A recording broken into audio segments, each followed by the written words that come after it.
Madame la ministre, nous allons écouter les explications de vote sur la motion de rejet préalable et nous allons écouter Fiona Lazard pour La République En Marche.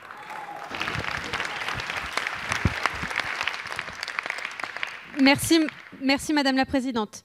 Mes chers collègues, les Français attendent de nous une action résolue pour en finir avec certains comportements indignes de notre République.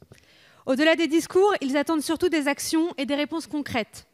Aujourd'hui, nos collègues de la France Insoumise nous demandent pourtant de rejeter le texte qui porte cette ambition et entend la traduire dans la loi. Alors je vous le demande, avec cette motion de rejet, voulez-vous dire non à notre proposition de renforcer la répression des viols et abus sexuels sur mineurs? Voulez-vous dire non à l'augmentation à 30 ans du délai de prescription des crimes sexuels sur mineurs?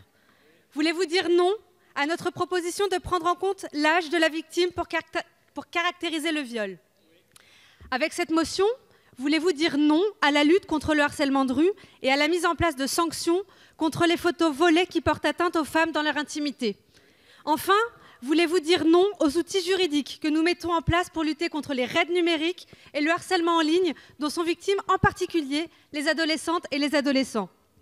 Mes chers collègues, je ne peux pas le croire. Et quand ce texte traduit la volonté des Françaises et des Français de voir sanctionner plus durement des comportements qui n'ont pas leur place au sein de la République, je vois dans votre motion, une fois de plus, la volonté de vous opposer à tout, tout le temps, par tous les moyens et qu'importe le sujet.